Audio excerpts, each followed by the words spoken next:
பாலக்கோட்டில் 15 லட்சம் ரூபாய் மதிப்பீட்டில் நிழற்குடம் அமைக்க பேரூராட்சி தலைவர் பி.கே. முரளி பூமி பூஜை.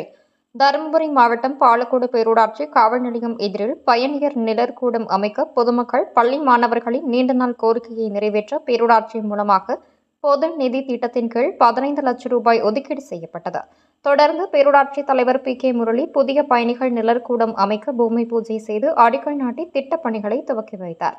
இந்த நிகழ்ச்சியில் திமுக ஒன்றிய துணை செயலாளர் பி.எல். ரவி, நகர அவைத்தலைவர் அமானுல்லா, மாவட்ட மீனவர் அணி துணை அமைப்பாளர் மோகன், குமரன், மாவட்ட பிரதிநிதி இருசன், ஒன்றிய பிரதிநிதி பெரியசாமி, கிளை செயலாளர்கள் ராஜி, கணேசன், ராமமூர்த்தி, கவுன்சிலர்கள் சரவணன், மோகன், லட்சுமி, ராஜசேகர், வகாப் ஜான், ரூஹித், சாதிக் பாஷா மற்றும் நிர்வாகிகள் மாதேஷ், சக்திவேல், சிவா, வேலு, ஞானம், மாபூப் ஜான், படவட்டை, ஹரிபிரசாத், அஜித் முருகன், தகவல் தொழில்நுட்ப நிர்வாகிகள் தமிழரசன், ஸ்ரீதர் உள்ளிட்டோர் கலந்து கொண்டனர்.